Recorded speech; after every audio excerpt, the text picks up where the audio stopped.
Friends ఎంత cleaning అయితే చేసుకోవాలి. కార్పెట్ ఫ్లోర్ మ్యాట్ అయితే వేస్తున్నాము. ఇక్కడ వచ్చేసి కార్పెట్ అయితే తర్వాత ఇక్కడ అయితే వీడియో అయితే పెడతాను. ఇక్కడ స్కిప్ కావడం మొత్తం చూడండి.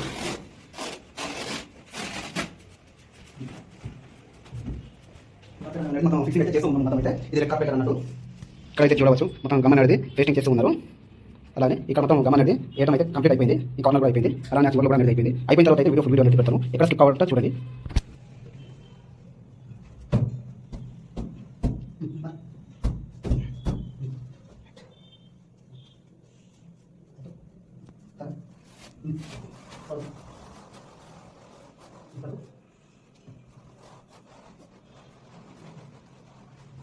ఓకే ఫ్రెండ్స్, మొత్తానికి అయితే ఇక్కడైతే కంప్లీట్ అయిపోయింది. ఎంట్రన్స్ దగ్గర కూడా చూడవచ్చు ఫిట్టింగ్ అనేది ఎలా వచ్చిందో నాకు కామెంట్ చేసి చెప్పండి. ఓకేనండి, ఇలాంటి మీరు పీవీసీ ఫ్లోర్ మ్యాట్ మీరు ఆఫీస్కి వేయించుకోవాలనుకుంటే తప్పకుండా నాకు కాల్ చేయొచ్చు. Okay, thank you for watching. మొత్తానికి అయితే కార్పెట్ ఫ్లోర్ మ్యాట్ అయితే అయిపోయింది ఆఫీస్లో అయితే. అలాగే మనం బాల్కనీ సైడ్ గ్రీన్ మ్యాట్ అనేది కూడా చేసాము. గ్రాస్ మ్యాట్ ఇది గ్రీన్ మ్యాట్. ఓకేనండి, ఎలా వచ్చిందో నాకు కింద కామెంట్ చేసి చెప్పండి. అలాగే మీకు